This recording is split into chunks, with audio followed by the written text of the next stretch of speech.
संतों की वाणी इसलिए प्रभावशाली होती है क्योंकि उनके जीवन में उस प्रकार के भाव की प्रतिष्ठा होती है जिससे शब्द निकलते हैं तो सीधे उस श्रोता के अंतःकरण पर चोट करते हैं।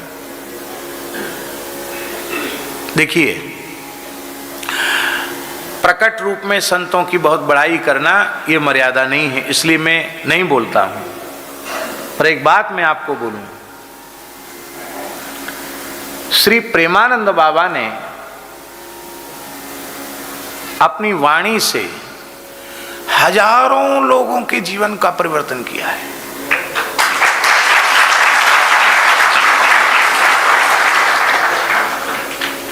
कितने युवक युवती अच्छे अमीर परिवार के सब रज लगा के तिलक लगा के राधे राधे कह के डोल रहे हैं।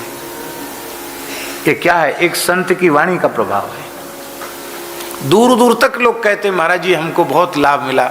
हमको ऐसे लोग मिले जिन्होंने कहा हमने अभी बाबा का दर्शन नहीं किया, लेकिन हम तो बहुत उटपटांग चीज खाते पीते थे, हमारा सब छूट गया। महाराज जी हमको कभी वृंदावन वास मिलेगा कि नहीं?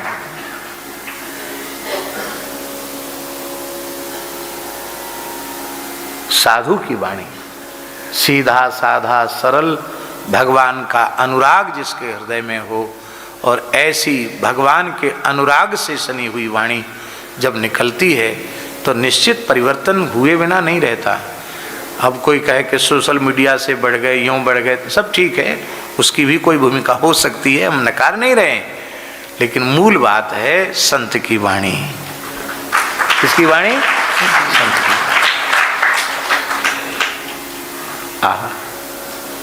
इसलिए कथा जैसे तैसे के मुंह से नहीं सुननी। प्रथम सुने भागवत किसके मुख से? भक्त मुख, भक्त के मुख से सुने।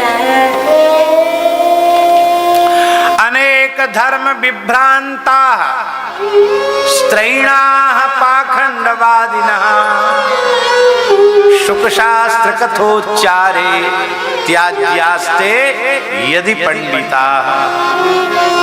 और विरक्तो वैष्णवो विप्रो वेद शास्त्र विशुद्धिकृत दृष्टांत कुशलो धीरः भक्ता कार्योति निष्ठियः। आज तो ऐसा हो गया कि भागवत विद्यालय खुले हैं, कोई पढ़ लो कोई कथा कहो। पर मेरी प्रार्थना है बहुत विनम्र, देखो अपने लाभ के लिए आप पढ़िए, अपने परिवार में लोगों को लाभ दीजिए, लेकिन यदि शास्त्रीय पद्धति से सप्ताह का वाचन करना है तो किसी पवित्र विप्र कुलोत्पन्न ब्राह्मण को ही व्यासासन पर बिठाइए, जैसे तैसे को मत बिठाइए। हमारी बात बुरी तो लगेगी, लगे तो लग जाए भाई, हमें कोई नहीं बुलावे तो ये भगवान की सबसे बड़ी कृपा है।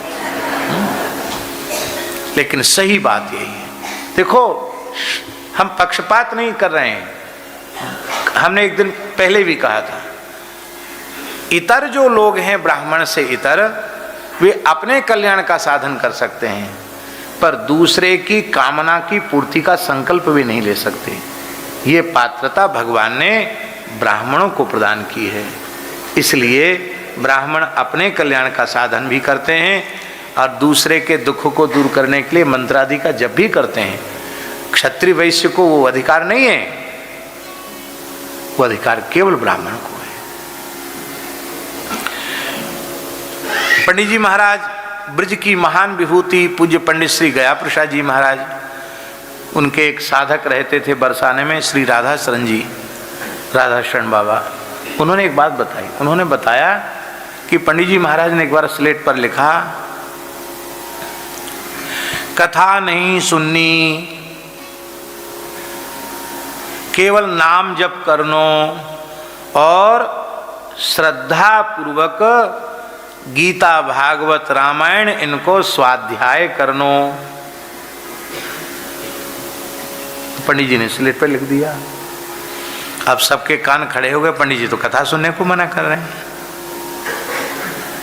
तो फिर पूछा पंडित जी से कि महाराज जी आपने ऐसा लिखा स्लेट पर, उसका आशय क्या है?